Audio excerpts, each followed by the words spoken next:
Bem, colegas, retomando, o nosso momento atual. E aqui eu quero fazer um resgate, porque no ano passado, enquanto se montava o golpe midiático, legislativo e judiciário aqui no nosso país, ainda quando não tinha acontecido, nós, no sindicato, fizemos uma sineta sobre o golpe da democracia. E fomos muito criticados. Mas se alguém tiver aquela sineta, seria interessante ler hoje. Porque o que dizíamos naquela sineta? Estavam dando um golpe para trazer um projeto para o país, que era a Ponte para o Futuro.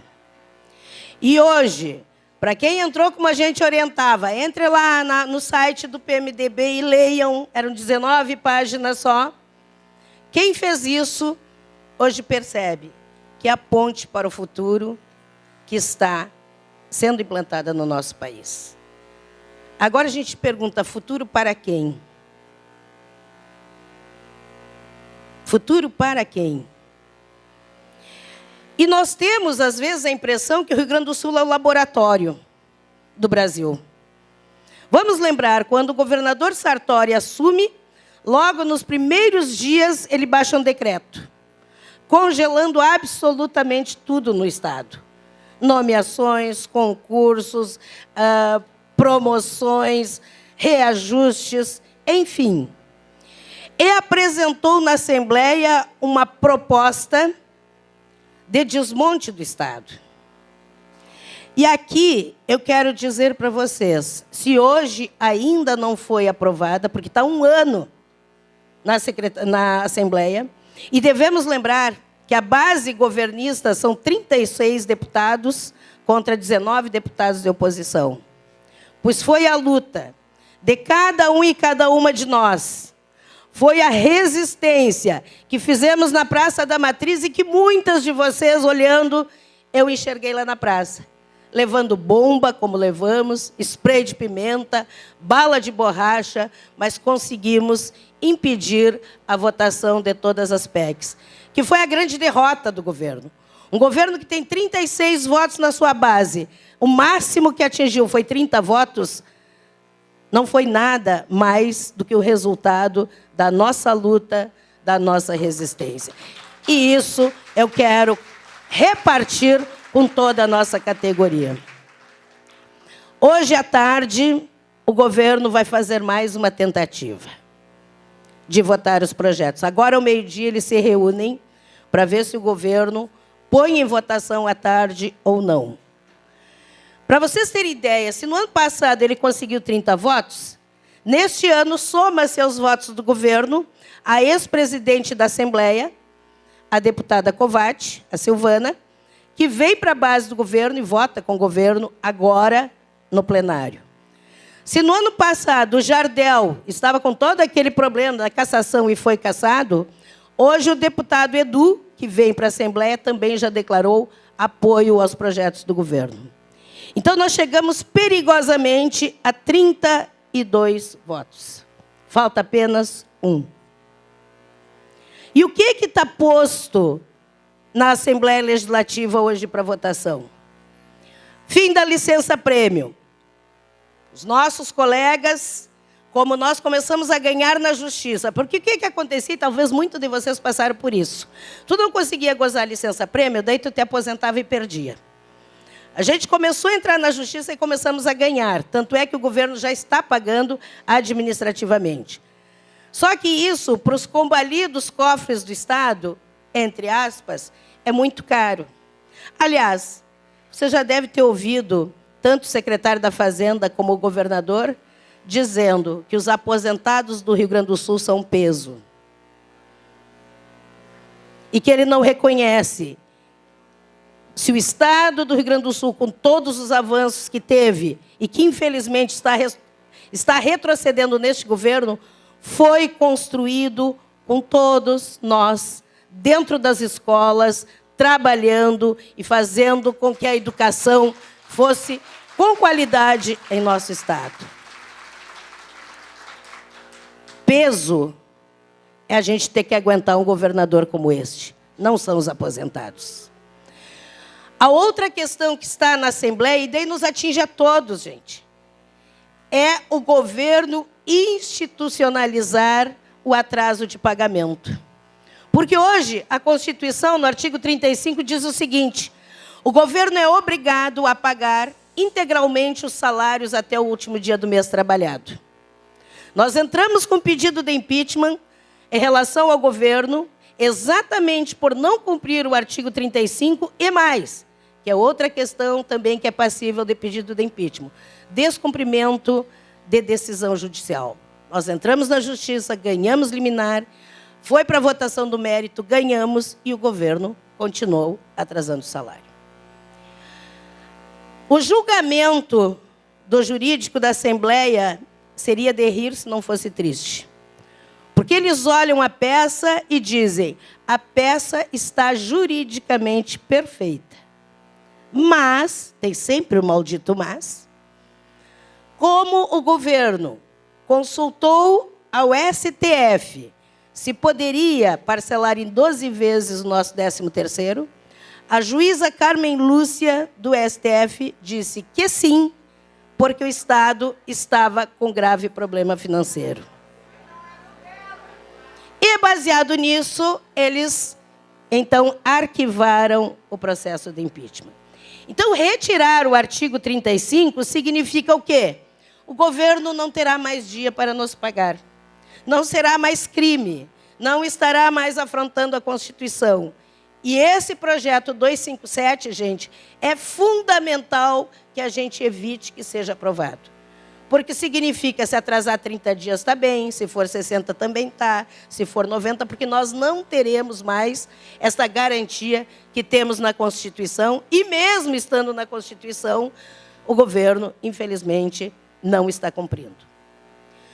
Nós temos também que denunciar o acordo que o governo do Estado está tentando fazer da dívida do Estado com o governo federal. Hoje, o Estado deve 57 bilhões. Com a dívida, passará a dever 87 bilhões, que deverá ser pago a partir de 2020. Isso significa o quê?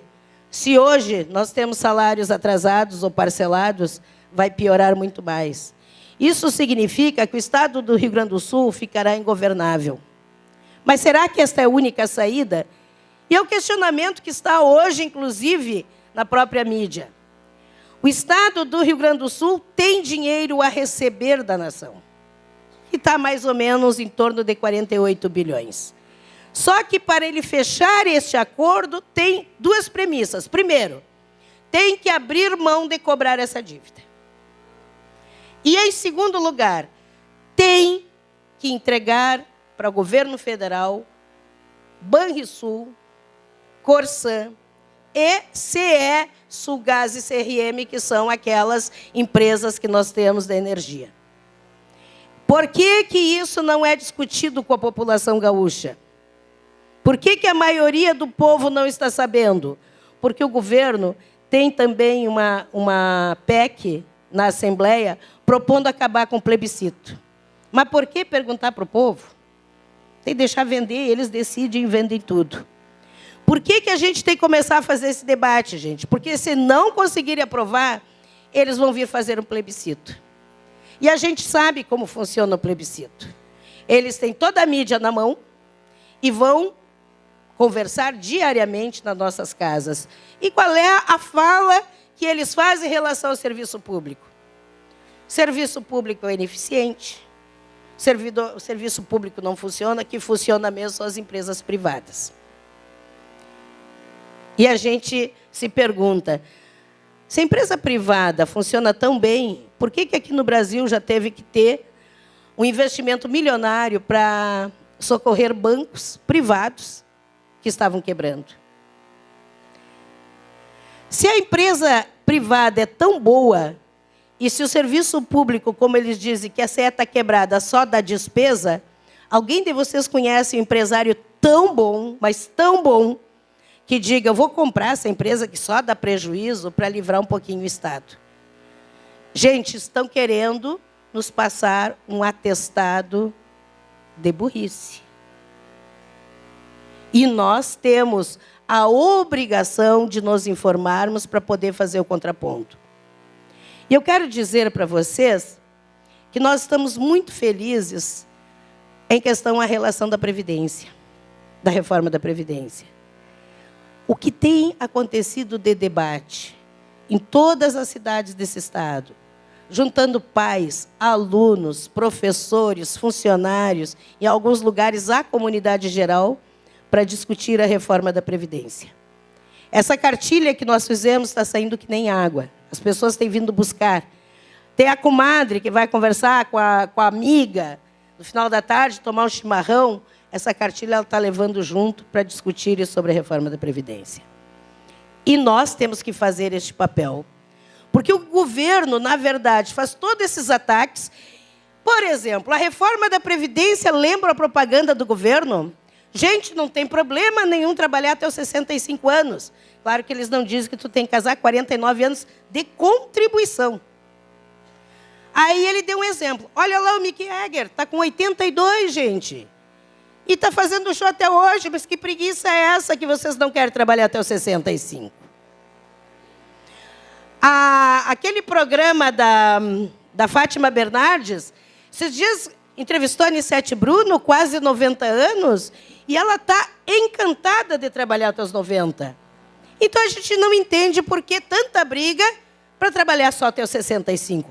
Olhem a canalice, porque não tem outro nome. Tu comparar um cantor como o Mick Jagger com um agricultor que trabalha de sol a sol. Tu comparar a Anissete Bruno conosco, com professores, trabalhando com alunos, com crianças, com adolescentes. Os funcionários de escola, muitas vezes carregando aquelas panelas enormes da merenda.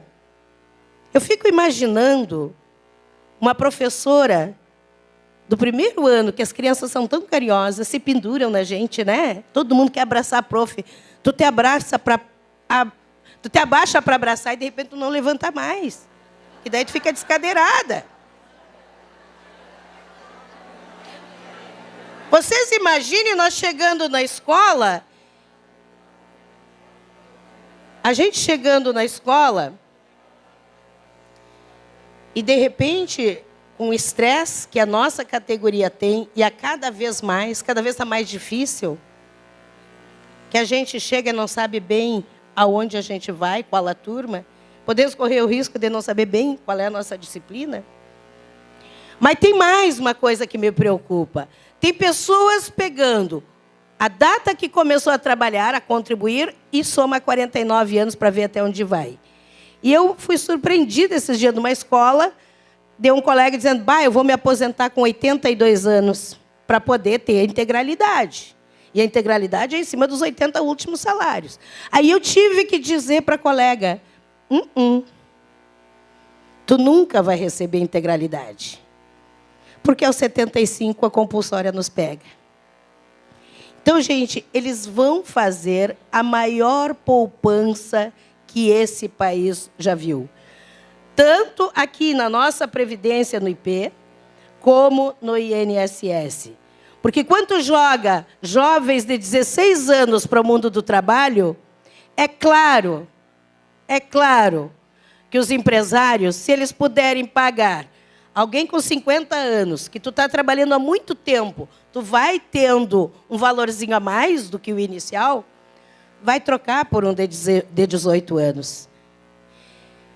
Isto, com a terceirização ainda que foi aprovada, que vai aprofundar o desemprego, vocês imaginem aquele que for demitido com 45 anos, 50 anos, onde ele vai conseguir emprego para continuar a contribuição para fechar os 49. Portanto, mais uma grande poupança. Então, eu acho que é importante a gente dar o nome aos bois. Isso não é reforma da Previdência. Isso é acabar com a Previdência. Terá acesso, muito poucos chegarão à aposentadoria com seu salário integral. E se nós não formos para a rua, e se nós não nos mantivermos na rua, gente, daqui a 20 anos, 30 anos, talvez o movimento que a gente tenha que fazer é pedir a volta da Lei Áurea. Porque provavelmente é isso que vai acontecer.